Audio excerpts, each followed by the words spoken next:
তোমাদের একটি নতুন রেস্টুরেন্টের খোঁজ দিই, যেটি তমলুকে ২ মাস হলো খুলেছে। এই রেস্টুরেন্টের সবকিছু ডিটেইলস আমি পরে বলছি। আগে চলে আসি এই রেস্টুরেন্টটা কেন আমার সবথেকে বেশি ভালো লেগেছে। চাইনিজ খাবার মানেই প্রথম মাথায় আসে মোমো এবং চাউমিন।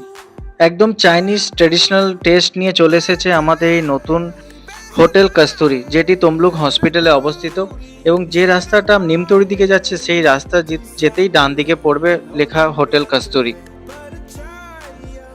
অনেক রেস্টুরেন্টে আমি খেয়েছি, কিন্তু এই রেস্টুরেন্টে দেখলাম যে মোটামুটি চাইনিজরা যেভাবে খাবার তৈরি করে থাকে এবং তাদের যে খাবার টেস্ট হয়, প্লাস তারা যেভাবে ট্র্যাডিশনাল খাবারকে রিপ্রেজেন্ট করে থাকে, এরাও ঠিক একই রকম মেনটেন করে চলেছে। তাই এই দুটি দিক থেকেই আমার মনে হয় এই রেস্টুরেন্টটা সবথেকে বেস্ট চাইনিজের জন্য। এবং সবথেকে আমার যেটা ভালো লাগলো, মোমো, ক্রিপসি চিলি বেবিকর্ন।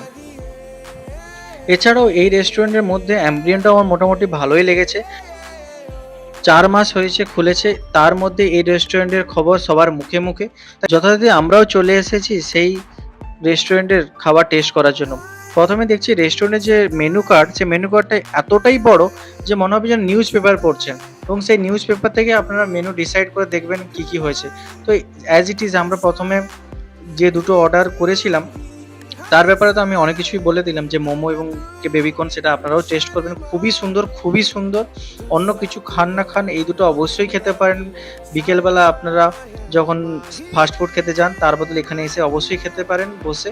এছাড়া আমরা অর্ডার করেছিলাম এদেরই সাজেশন, কুলচা এবং চিকেন কবিরাজি প্লাস নান।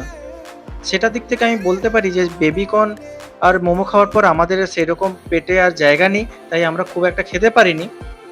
কিন্তু টেস্ট করে দেখলাম যে মোটামুটি, খুব একটা ভালো নয়, মোটামুটি। চিকেনটা মানে খুব একটা ভালো লাগলো না। এরা বলেছিল চিকেনটা নাকি খুব ঝাল হয়, কিন্তু ঝাল তো আমার লাগেনি। যে তো সেই অনুযায়ী চিকেনটা তো আমার খুব একটা ভালো লাগেনি। রেটিং যদি দেওয়া যায়, রেটিংয়ে আমি ৫-এ ৩ দিতে পারি। বাকি কুলচা মোটামুটি ভালো, কিন্তু খুব একটা ভালো নয় কুলচা। নানটা মোটামুটি ঠিক আছে।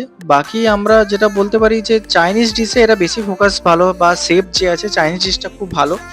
তো মেন যদি আপনারা ডিনার করতে আসেন, তাহলে কোথাও একটা হয়তো অফেন্ডেড হতেও পারেন, কিন্তু আপনি যদি এখানে বিকেলের স্ন্যাক্স বা কিছু কিছু খান, তাহলে আমার মনে হয় আপনারা খুব লাভবান হবেন।